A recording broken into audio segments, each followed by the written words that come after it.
আমরা আমরা দেখি নাই ইন্টারিমের সময়ে দিল্লির সাথে বাংলাদেশে মানে ঢাকার হয়ে যাওয়া যে চুক্তিগুলো, সেই চুক্তিগুলো ওপেন করার ব্যাপারে কোনো ধরনের পদক্ষেপ নেওয়া হয় নাই, বরঞ্চ আরো কয়েকটি নতুন চুক্তি করা হয়েছে দিল্লির সাথে।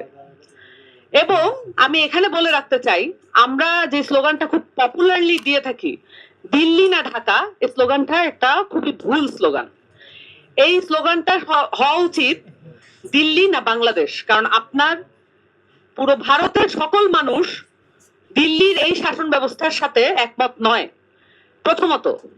দ্বিতীয়ত, দিল্লির সাথে বাংলাদেশের সম্পর্কের যে অবনতি এবং পররাষ্ট্রনৈতিকভাবে দিল্লির যে আগ্রাসন বাংলাদেশের উপরে, এটাকে ঠেকানোর জন্য পুরো বাংলাদেশ আসলে দিল্লির হয়ে সামনে ঢাল হয়ে দাঁড়ায়। এখানে শুধু ঢাকা নয়, আমরা সেন্ট্রালাইজড কোন শাসনের কথা বলতে চাই না।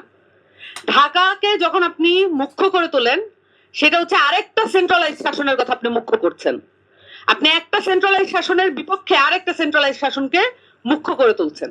রেটরিক, পলিটিক্যাল রেটরিক হিসেবে ইউজ করেন, দ্যাটস ফাইন, বাট এটা খুবই মনোযোগের সহিত লক্ষ্য করা প্রয়োজন। আপনি একটা রেটরিক দিয়ে আরেকটা রেটরিককে ভাঙার যে পদ্ধতি, এটা দিয়ে হেজেমনি তৈরি হয়, এটা দিয়ে আধিপত্য তৈরি হয়।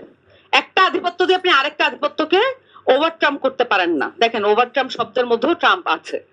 তো দেখেন, এই যে আমি যেটা বলতে চাই যে আমরা দিল্লির সাথে হয়ে যাওয়া বাংলাদেশের চুক্তিগুলো যতক্ষণ না ব্যবসায়িক, পররাষ্ট্রনৈতিক, সকল ধরনের চুক্তি যা কিছু হয়েছে সবকিছু অবিলম্বে ওপেন করতে হবে।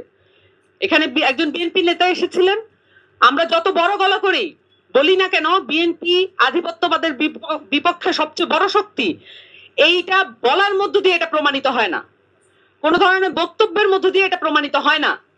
প্রমাণিত হবে তখন যখন আপনি আপনার কার্যকারিতার জায়গায়, পলিসি মেকিং এর জায়গায় আপনি চুক্তিগুলোকে বাংলাদেশের মানুষের সামনে ওপেন করতে পারেন। আপনাকে একটা জিনিস বলি যে চুক্তি দুই রকমের হতে পারে, মোটা দাগে দুই রকমের হতে পারে। একটা হচ্ছে ডিসক্লোজার, মানে আপনি ডিসক্লোজ করতে পারবেন এই চুক্তি যখন চলাকালীন বা একটা সময় পর। আর একটা হচ্ছে এনডিএ, নট ডিসক্লোজার এগ্রিমেন্ট। পৃথিবীতে মনে হয় বাংলাদেশ একটা অদ্ভুত দেশ, যত চুক্তি আছে সব চুক্তি এনডিএ।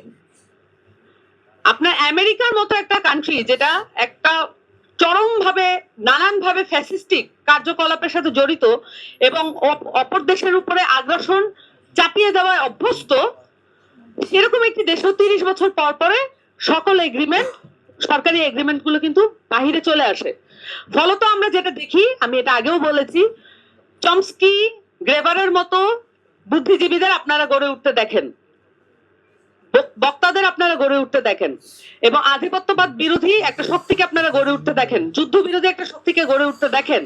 এবং এখন প্যালেস্তাইনের পক্ষে, ইরানের পক্ষে আমেরিকার দেশের জনগণও দাঁড়িয়ে যাচ্ছে, প্রতিবাদ করছে। এই ঘটনাটা একদিনে ঘটে নাই। বাংলাদেশে এটা তৈরি হওয়ার জন্য প্রথমত যেটা দরকার, আমাদের সকল চুক্তি, এবং যেটা কিছু মাত্রায় যদি এমন হয় রাষ্ট্রীয় গোপনীয়তা আপনার মেনটেন করতে হবে, সেই বিষয়গুলো অবশ্যই বাংলাদেশের জনগণের সামনে বললে বাংলাদেশের জনগণ সেটা মেনে নিবে।